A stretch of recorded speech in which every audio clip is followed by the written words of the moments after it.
everybody, meet Lifeweaver, the brand new support hero coming out in Season 4 that channels the power of nature to do this, and also this. And today, we're going to be going over everything that you need to know about this brand new hero. Welcome to the beginner's guide of Lifeweaver. Lifeweaver, originally coming from Thailand, is now joining the Overwatch hero roster as their newest support hero. However, he's going to be more of a secondary healer slash DPS hero mix. And I think that duality is best shown when we look at both of his weapons. Because Lifeweaver is obviously a support hero, let's look at his main form of healing, which is going to be going by the name of Healing Blossom, a little flower that comes out of the palm of his hand and then gives life to his allies. You have a total of 12 Healing Blossoms at your disposal, and the amount of heals that you give is determined on how much you charge that Healing Blossom. With a minimum of 10 heals, if you just lightly tap the healing button, to a maximum of 65 heals per blossom if you charge it up to the full length after 1.2 seconds of charge time. And after you exhaust all 12 of your healing blossoms, or when you decide to reload, you then have a 1.75 second reload time that is shown by him grasping onto his flower, which is honestly such a cool animation. And some other important nuances that you should know with this healing blossom is that you do have a 30-meter maximum distance between you and your ally. There is a slight movement penalty of -25 speed if you're holding your healing ability, but what is probably the most helpful aspect about his healing is that you don't have to be spot on to your target to heal them. You could be off-centered by a whole lot, and the healing blossom will go and follow your target within a reasonable amount of distance from the hitbox. But even though Lifeweaver is all about giving life to his allies, he's also all about taking your life away, by shown by his other weapon called his Thorn Volley. You can't use your healing blossom and your Thorn Volley at the same time. You have to switch them, very similar to Torbjorn's Rivet Gun and Hammer setup. But when looking at the details of his Thorn Volley, the best way that I can kind of represent how this gun functions is like the Needler from Halo, where you have a bunch of needles coming out of his wrist, or thorns, and you have 60 of them at your disposal. This is a projectile weapon, meaning that wherever your crosshair goes doesn't necessarily mean that's where the bullet is going to go. It's going to take some time to travel, and there is going to be a slight spread on his weapon. Now, it's not going to be a huge Reaper spread, but it would be more beneficial to be closer to your enemy to be able to get the least amount of spread as possible. However, there is an important thing to know, and that is there is absolutely no fall-off damage with his Thorn Volley. So that means that if you're firing from 5 meters away or from 500 meters away, you're going to be getting the same amount of damage no matter what. And with 5 damage per bullet, or having 110 damage per second, this is a support hero that's going to be doing a lot of damage.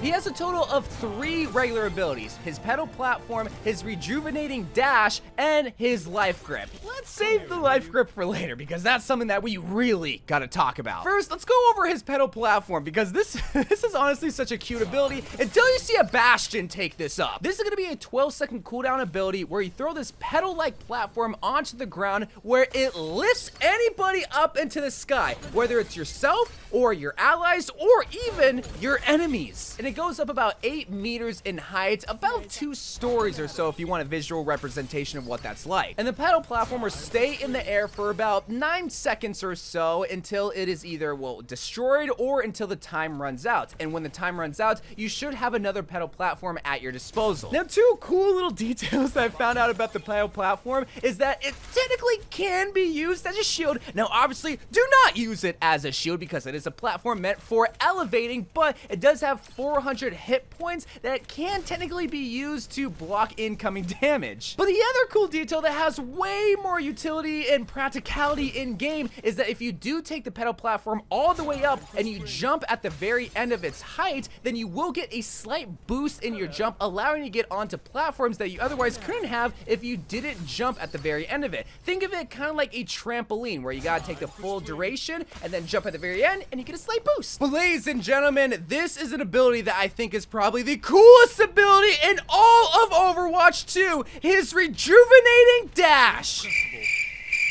You literally just do a little skip forward, and that's it. Well, no, actually, I lied. You do get a slight self-healing of 25 HP. Yeah, crickets. You don't go very far, you don't get a lot of self-healing. The only benefit to using this dash is, well, you do get like slight distances coming out of spawn, but it also activates your support passive instantly after you use your healing ability. So there is that aspect about the Rejuvenating dash. All right, let's talk about the ability that you've been seeing everywhere. His life. Come here, will you? Yep. You're able to pull your allies to you. Now, I know when you see that, your first thought is, oh no, my trolley teammate is gonna pull me into the well on Ilios. And here's some things that you need to know. Whenever you life grip somebody as Lifeweaver, you always pull them to the spot behind where you were originally standing. Unlike a Roadhog hook, where if you pull somebody, it pulls them in front of you as Roadhog, whereas Lifeweaver, it pulls them slightly behind you. Another thing is that you can't jump into, say, like the well and then pull somebody as if you're trying to Roadhog hook them. It doesn't work like that because whenever you're jumping, you don't have life grip available to use. And even if you try to use like the pedal platform, it still will not have your allies slip off of it if you try to angle it just right. They will always end up where you were either originally standing or end up behind where you were standing as Lifeweaver. So I don't want to say they completely grief-proofed Lifeweaver, because there's been times where I've been able to pull somebody off of the edge, but at least in cases like the Ilios well, I wasn't able to get pulled off or pull somebody off. So now that you're done freaking out, let's talk about the numbers. So first and foremost, it is a 20-second cooldown. This ability won't be used that often unless we have people that literally only use it to grief their allies. There is a maximum of 30 meters between you and an ally where you are able to life grip them back to you. So if you're a super feeding Reinhardt, best believe you can still live out your feeding dreams. But in terms of functionality, when you do life grip them, they obviously come to the exact spot that you were originally at when you activated the life grip ability. It does make your allies immortal in the time of the bubble. However, it does not cleanse any negative effect. This includes a Discord orb and an anti-grenade from Ana. And once again, there's just so many details and nuances about his life grip that I can honestly make a whole entire video just talking about his life grip. If you want to see that video, let me know in the comments. But an example of what I'm talking about is that if a Doomfist is punching forward and you life grip that Doomfist punch will actually cancel out the pull and Doomfist will still move forward. So don't think that just because you're life grip that you can't use moving abilities, because it completely cancels out the life grip ability. That's a very important detail to know. Like I said, I can make a separate video talking about life grip, but we have so many other things to talk about, just like his passive ability. So this is called his parting gift, where whenever a Lifeweaver dies, it drops a single blossom. Now, this blossom can be picked up by your allies, but also it can be picked up by your enemies. And depending on who picks it up, it actually will heal them. If your allies picks it up, it'll heal them for 250 health.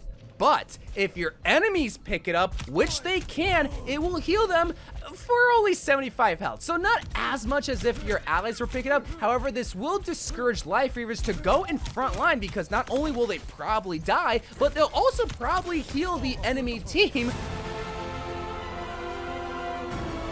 This is called his Tree of Life ultimate ability, a tree that is a healing beacon point for yourself and your allies, and not your enemies, luckily. The way that you plant the tree is very similar to a May wall, where you have this outline or silhouette of the tree, and then when you do your primary form of fire, it will activate the tree. And in terms of the details of the tree, this is a 15-second ultimate that is until, well, you either have the full 15 seconds extinguished or until the tree is extinguished. Remember, only you can stop forest fires or do 1,000 damage, because that is how much health this tree has. Now, after you plant the tree, anyone that is in a 12.5 meter radius will get an initial heal boost of 150 health. Then after that, it will be pulsating heals. Every single pulse has 50 health, and it will be going in intervals of 1.75 seconds, giving them a total of 8 pulses per tree, or until the tree gets destroyed. Remember, only you can stop forest fires. Now, some cool things that you can launch this tree in the air with your petal blossom, and it actually does heal your teammates. However, one thing that you need to know is that you do need line of sight of this tree. So if you plant this tree on top of a building and your allies are underneath or inside the building, it will not heal them.